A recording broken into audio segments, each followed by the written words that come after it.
Hello junior scientist, how are you? So I am Suchi Bansal, the creator of these Fun with Science activity boxes.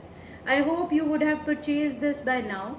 So when you would have opened this box, you would have got these test tubes, and now today I am going to tell you how to hold these test tubes using a test tube holder and how to keep them in a stand. You got these test tubes. These are the glass test tubes which have been wrapped in the bubble sheet. And you also got this plastic test tube.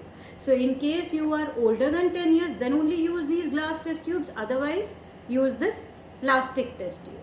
So how to use these glass test tubes, let me tell you.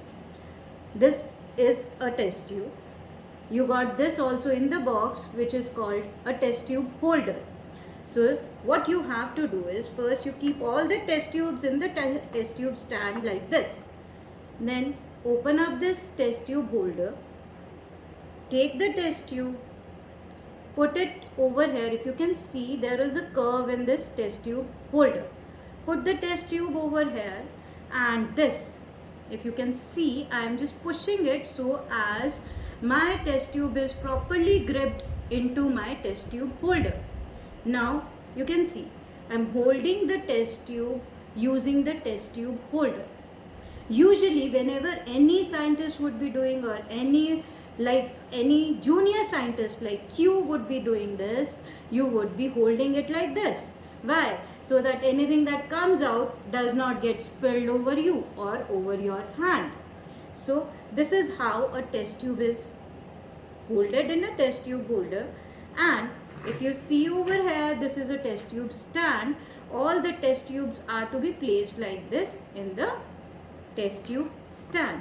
Once you are done, you can even keep this test tube in the test tube stand like this.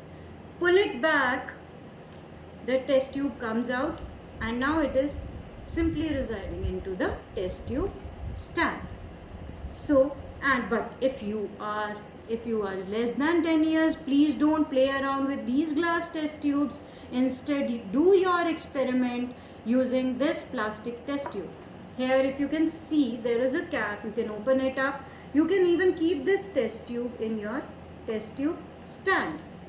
But use this test tube and not the glass one. And so now you enjoy your activity, create your rainbow in your test tube, and we'll meet next time. I'll teach you how to do the experiment of rainbow in a test tube.